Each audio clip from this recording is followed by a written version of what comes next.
Jagbani TV देख रहे सारे दर्शकों का स्वागत। मैं हाँ कुलविंदर माही लैके हाजिर हाँ हरियाणा ਦੀਆਂ खास खबरां। तो सब तो पहला गल करांगे सीएम नायब सैनी ਦੇ ਵੱਲੋਂ ਅੱਜ प्रधानमंत्री नरेंद्र मोदी हुणां नाल मुलाकात की गई है। इस तो इलावा गृह मंत्री अमित शाह नाल भी उन्हां दे ਵੱਲੋਂ मुलाकात की गई है। तो इस मुलाकात दे विच कई वड्डे मुद्दों के उत्ते चर्चा की गई है। जो सीएम नायब सैनी हुणां दा कहना है कि उन्हां दे ਵੱਲੋਂ सब तो पहला मीटिंग की गई है अपने एमपीज़ दे नाल। अज संसद दे विच पहुंचे सी सीएम नायब सैनी तो अपने एमपी दे नाल ब्रेकफास्ट मीटिंग की गई जाती है उन्हां दे वल्लों। और उस तो बाद इस मीटिंग का पूरा वेरवा उन्हां दे वल्लों प्रधानमंत्री नरेंद्र मोदी दे नाल साझा किया जाता है। इस तो इलावा हरियाणा नूं लैके किस तरीके दीयां जरूरतां हरियाणा नूं ने तां इह गलबात प्रधानमंत्री नरेंद्र मोदी हुणां नाल सांझी की जाती है। और दूसरे पासे अमित शाह हुणां नाल भी मुलाकात सीएम नायब सैनी हुणां दे वल्लों की जाती है। तो हरियाणा की सुरक्षा व्यवस्था नूं लैके भी उन्हां दे वल्लों गलबात की गई है गृह मंत्री अमित शाह हुणां दे नाल। तो इस मुलाकात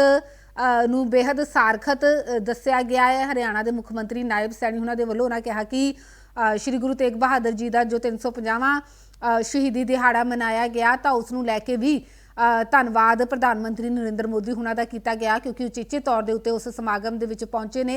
और इस तो इलावा गीता जयंती के समागम दे विच भी प्रधानमंत्री नरेंद्र मोदी हुणां दे वल्लों जो शिरकत की गई तो इसनूं लैके सीएम नायब सैनी हुणां दे वल्लों उन्हां दे धन्नवाद भी किया गया। तो अज लोक सभा दे विच पहुंचे सी और अपने लोक सभा ते राज सभा के जो संसद मैंबर ने उन्हां दे नाल सब तो पहला मीटिंग की जाती है। हरियाणा के कई अहम मुद्दों के उत्ते गलबात की जाती है। तकरीबन 2 घंटे तक अपने एमपीज़ दे नाल मुलाकात करते हैं और उस तो बाद प्रधानमंत्री नरेंद्र मोदी हुणां नाल मुलाकात की जाती है। और सीएम ने मुलाकात दौरान हरियाणा की केंद्री ਅਤੇ सूबे ਦੀਆਂ जो योजनावां ने उन्हां बारे जानकारी प्रधानमंत्री नरेंद्र मोदी हुणां नाल सांझी की।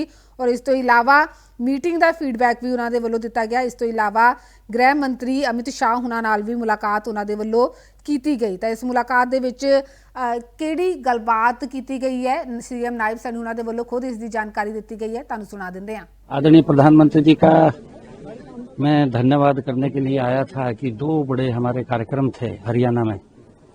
एक गुरु तेग बहादुर जी का 350 शहीदी दिवस था और दूसरा अंतर्राष्ट्रीय गीता जयंती महोत्सव। दोनों कार्यक्रमों में आदरणीय प्रधानमंत्री जी का हरियाणा में आना उसकी एक शोभा बनी थी। और आदरणीय प्रधानमंत्री जी ने गुरु तेग बहादुर जी को हरियाणा की पवित्र भूमि पर जहां गुरु तेग बहादुर जी के समय समय पर चरण पड़े हैं, उनकी शिक्षाएं आज भी समाज के हर व्यक्ति लेकर के उनको अपने जीवन में उतारता है। उनको नमन करने का आदरणीय प्रधानमंत्री जी वहां आए, हम सब के लिए बड़े सौभाग्य की बात थी। तो मैंने आदरणीय प्रधानमंत्री जी का धन्यवाद किया है कि आप हरियाणा में आए हैं और हरियाणा के लोगों का हौसला बढ़ाया है। ये हमारे लिए गर्व की बात है। गृह मंत्री से भी मुलाकात की, तुमसे क्या बात? हाँ, आदरणीय अमित शाह जी का हरियाणा में विजिट है। 24 तारीख को आदरणीय अमित शाह जी हरियाणा में आ रहे हैं। हमारे पुलिस के 5000 नवनियुक्त जो कैडरों की पोस्टिंग आउट है, उस कार्यक्रम के अंदर आदरणीय अमित शाह जी को मैंने निवेदन किया था तो उन्होंने यश किया है। आदरणीय अमित शाह जी उस कार्यक्रम के अंदर कल अमित शाह जी एसआईआर पे बोल रहे थे, पीएम ने बड़ी तारीफ की है। हाँ, बहुत नहीं। देखिए, विपक्ष जिस प्रकार से दुष्प्रचार करता है और देश को गुमराह करने का काम करता है, विपक्ष के पास मुद्दा नहीं है। कल जो अमित शाह जी ने लोकसभा के अंदर इस विषय के ऊपर बात को रखा है, उसका पूरा डीएनए आदरणीय अमित शाह जी ने वो प्रस्तुत किया है। जन्म से लेकर के कांग्रेस के इस समय तक क्या क्या उनके क्रियाकलाप रहे हैं, किस प्रकार से इन्होंने लोकतंत्र को दबाने का काम किया, किस प्रकार से इन्होंने संविधान की धज्जियां उड़ाने का काम किया, किस प्रकार से कांग्रेस पार्टी ये कोर्ट को भी नहीं मानती थी, ये अपने आप को भी कोर्ट से ऊपर मानते थे, और किस प्रकार से ये वोटों को बनवा करके चुनाव जीतते थे।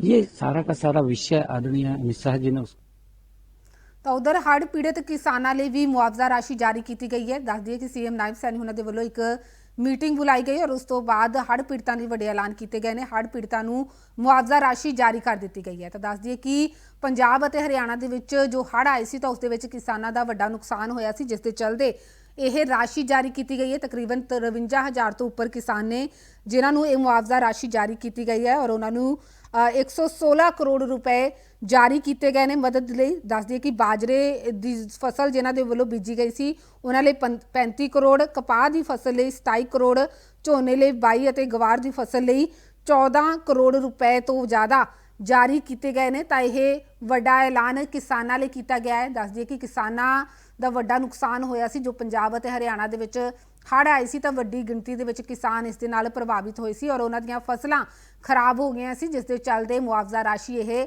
ਜਾਰੀ ਕੀਤੀ ਗਈ ਹੈ। ਤਾਂ ਵੱਡਾ ਐਲਾਨ ਕੀਤਾ ਗਿਆ ਹੈ। ਤਕਰੀਬਨ 116 ਕਰੋੜ ਰੁਪਏ 53,000 ਤੋਂ ਉੱਪਰ ਜੋ ਕਿਸਾਨ ਨੇ ਉਹਨਾਂ ਲਈ ਜਾਰੀ ਕੀਤੇ ਗਏ ਨੇ। ਔਰ ਕੀ ਕੁਝ ਸੀਐਮ ਨਾਇਬ ਸੈਣੀ ਉਹਨਾਂ ਦਾ ਕਹਿਣਾ ਇਸ ਮੌਕੇ ਤੁਹਾਨੂੰ ਸੁਣਾ ਦਿੰਦੇ ਹਾਂ। आज किसानों के खाते में 53,821 किसानों को 116 करोड़ 15 लाख रुपए की मुआवजा राशि आज जारी की है। किसानों के खाते में उनके नुकसान की भरपाई का ये पैसा पहुंच जाएगा। सरकार का कमिटमेंट है कि अगर हमारे किसान को कोई दिक्कत आती है, प्राकृतिक आपदा के कारण उसकी फसल का खराबा होता है, तो सरकार उसको मुआवजा देने का काम करती है। और इसी कड़ी में ही बाजरे की फसल के लिए हमने भावांतर भरपाई की बात किसानों को कही थी। बाजरे की फसल के लिए 35 करोड़ 29 लाख रुपए की और कपास की फसल के लिए 27 करोड़ 43 लाख रुपए तथा धान की फसल के लिए 22 करोड़ 91 लाख रुपए की और ज्वार के लिए गंवार जो है उसके लिए 14 करोड़ 10 लाख रुपए की राशि ये कुल मिलाकर के आज जारी की गई है।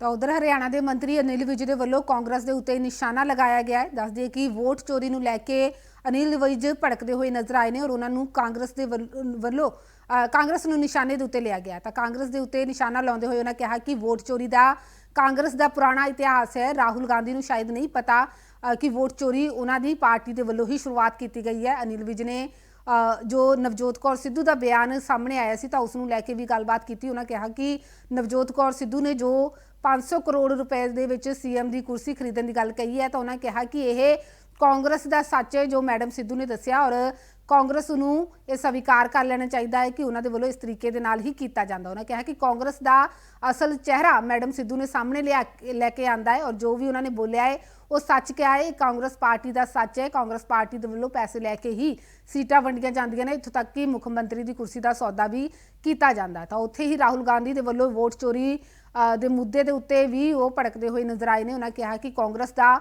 ਪੁਰਾਣਾ ਇਤਿਹਾਸ ਹੈ ਵੋਟ ਚੋਰੀ ਦਾ ਔਰ ਰਾਹੁਲ ਗਾਂਧੀ ਨੂੰ ਸ਼ਾਇਦ ਨਹੀਂ ਪਤਾ ਔਰ ਉਹਨਾਂ ਨੇ ਇਸ ਤਰੀਕੇ ਦੀਆਂ ਗੱਲਾਂ ਨਹੀਂ ਕਰਨੀਆਂ ਚਾਹੀਦੀਆਂ। ਤਾਂ ਇਸ ਮੌਕੇ ਕੀ ਕੁਝ ਕਿਹਾ ਗਿਆ ਅਨਿਲ ਵਿਜ ਉਹਨਾਂ ਦੇ ਵੱਲੋਂ ਤੁਹਾਨੂੰ ਸੁਣਾ ਦਿੰਦੇ ਹਾਂ। ये राहुल गांधी जी की पार्टी को वोट चोरी के कई गोल्ड मेडल मिल चुके हैं। इंदिरा गांधी जी वोट चोरी के मामले में ही अनसीट हुई थी। जस्टिस जीएमएल सिन्हा ने इनके चुनाव को रद्द करा था, ऑन रिकॉर्ड है। सोनिया गांधी जी नागरिक बाद में बनी, वोट डालनी पहले शुरू कर दी। और 1946 में जब कांग्रेस अध्यक्ष का चुनाव हुआ प्रदेश समितियों ने करना था। 17 प्रदेश समितियों में से 12 ने सरदार पटेल को वोट दी, 5 ने आचार्य कृपलानी और लोगों को डाल दिए। जवाहरलाल नेहरू को 0 वोट मिली थी। उस 0 वोट वाले को आपने प्रधानमंत्री बना दिया है। आप किस वोट चोरी की बात करते हैं? अगर वोट चोरी की बात करते हो तो जहां पर तुम्हारी सरकारें जीती हुई हैं वहां से स्टेप डाउन करो। जहां से तुम्हारे एमएलए जीते हैं,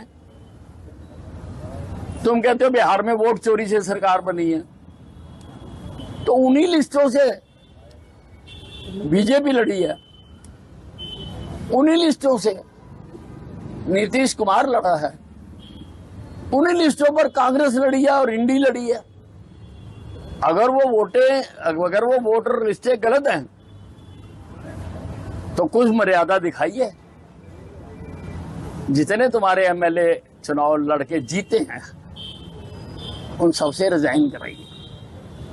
आएंगी बाहर लेके जाएंगी पिज्जा, ओ दूर दूर नीला नीला गगन पुकारे, रिश्ते हो तारे ना घबराना प्यारे, कर तू हिम्मत ना हारे, कर तू हिम्मत ना हारे। ਤਾਂ ਉਧਰ ਐਮਪੀ ਨਵੀਨ ਜਿੰਦਲ ਦੇ ਵੱਲੋਂ ਲੋਕ ਸਭਾ ਦੇ ਵਿੱਚ ਇੱਕ ਵੱਡਾ ਮੁੱਦਾ ਚੁੱਕਿਆ ਗਿਆ। ਉਹਨਾਂ ਦੇ ਵੱਲੋਂ ਕਿਹਾ ਗਿਆ ਕਿ ਈਜ਼ ਆਫ ਲਿਵਿੰਗ ਦੀ ਤਰ੍ਹਾਂ ਈਜ਼ ਆਫ ਵੋਟਿੰਗ ਵੀ ਹੋਣਾ ਚਾਹੀਦਾ ਹੈ। ਐਨਆਰਆਈ ਜੋ ਵਿਦੇਸ਼ਾਂ ਦੇ ਵਿੱਚ ਵੱਸਦੇ ਨੇ ਤਾਂ ਉਹਨਾਂ ਨੂੰ ਵੋਟ ਪਾਉਣ ਦਾ ਅਧਿਕਾਰ ਹੋਣਾ ਚਾਹੀਦਾ ਹੈ। ਉਹਨਾਂ ਲਈ ਈ ਵੋਟਿੰਗ ਜਾਂ ਫਿਰ ਆਨਲਾਈਨ ਵੋਟਿੰਗ ਦੀ ਸ਼ੁਰੂਆਤ ਕੀਤੀ ਜਾਣੀ ਚਾਹੀਦੀ ਹੈ। ਤਾਂ ਉਹਨਾਂ ਦੇ ਵੱਲੋਂ ਲੋਕ ਸਭਾ ਦੇ ਵਿੱਚ ਇਹ ਮੁੱਦਾ ਚੁੱਕਿਆ ਗਿਆ ਔਰ ਐਨਆਰਆਈ ਲਈ ਇਹ ਮੰਗ ਚੁੱਕੀ ਗਈ ਹੈ। ਉਹਨਾਂ ਕਿਹਾ ਕਿ ਆਨਲਾਈਨ ਵੋਟਿੰਗ ਦੀ सहूलत उन्होंने मिलनी चाहिए और इस तो इलावा ई वोटिंग की सहूलत एनआरआई भैनों नूं वीरां भैनों नूं मिलनी चाहिए है। उन्होंने कहा कि 1.5 करोड़ जिहड़े भारती ने वो विदेशों के विच रहिंदे ने और इस दे चलदे जदों विदेशों के विच हुंदे ने और जेकर हरियाणा दे विच चोणां हुंदियां ने तां उन्हां नूं वोट पाउण दा हक नहीं मिलता। जे देश दे विच चोणां हुंदियां ने तां वोट नहीं पा सकते क्योंकि विदेशों के विच रहिंदे ने। इस करके उन्हां नूं ई वोटिंग जां ऑनलाइन वोटिंग की सहूलत देनी चाहिए तां जो वो अपने वोट के अधिकार का इस्तेमाल कर सकन। नवीन जिंदल हुणां दे वल्लों यह मुद्दा चुक्या गया कि कुछ उन्हां दे वल्लों कहा गया लोक सभा दे विच तुहानूं सुना दिंदे हां। आपने मुझे इलेक्शन रिफॉर्म जैसे महत्वपूर्ण मुद्दे पर बोलने का मुझे मौका दिया, इसके लिए मैं आपका हृदय से आभारी हूँ। थैंक यू अध्यक्ष जी, हमारे देश के अंदर ईज ऑफ लिविंग और ईज ऑफ डूइंग बिजनेस पर तो हम बहुत काम कर रहे हैं, लेकिन ईज ऑफ वोटिंग के ऊपर भी हमें बहुत काम करने की आवश्यकता है। हमारा ईज ऑफ वोटिंग जब भी संभव होगा जब हम अपने नागरिकों को एब्सेंटी वोटिंग, ई वोटिंग और पोस्टल वोटिंग का प्रावधान करेंगे। मेरा आग्रह हमारे करोड़ों प्रवासी भारतीय यानी कि एनआरआईज के अधिकारों को लेकर है। ये लोग वो हैं जो विदेशों में रहकर अपने खून पसीने की कमाई अपने देश के अंदर भेजते हैं, लेकिन उसके अंदर अधिकतर लोग अपने मतदान के अधिकार से वंचित रह जाते हैं। उनका जब हम माननीय अध्यक्ष जी, मैं ये कहना चाहता हूं कि जब हम हजारों करोड़ के ट्रांजैक्शन हम ऑनलाइन कर सकते हैं तो हम ऑनलाइन वोटिंग क्यों नहीं कर सकते? अगर हम इसकी आज हमारे देश के अंदर सभी तरह की तकनीकें अवेलेबल हैं, अगर हम ऑनलाइन वोटिंग अगर हम संभव करा पाएंगे तो उससे करोड़ों जो हमारे देश के अंदर जो श्रमिक हैं जो कि उनका अपना गांव छोड़कर कहीं और काम कर रहे हैं और वो अपना वोट नहीं दे पाते, जो हमारे देश के लाखों छात्र जो देश के अंदर विदेशों में जो करोड़ों छात्र हमारे पढ़ रहे हैं वो भी अपनी वोटिंग के अधिकार का प्रयोग नहीं कर पाते। तो मेरा आपके माध्यम से सरकार को यह आग्रह है कि हमें online voting, e voting, postal ballot जैसे हमें प्रावधान अपने नागरिकों के लिए करने चाहिए ताकि वो लोग अपने मतदान के अधिकार का प्रयोग कर सकें। और हमें भी जरूरी नहीं है कि हम अपने जगह जाकर के ही वोट करें। आज हम बहुत बोलते हैं कि अभी माननीय रूडी जी भी बोल रहे थे कि उनकी बेटी वोट करने के लिए गई, तो मैं यही कहना चाहता हूं कि आज हमें टेक्नोलॉजी का इस्तेमाल करके हमें absentee voting, e voting, online voting पर हमें ध्यान देना चाहिए।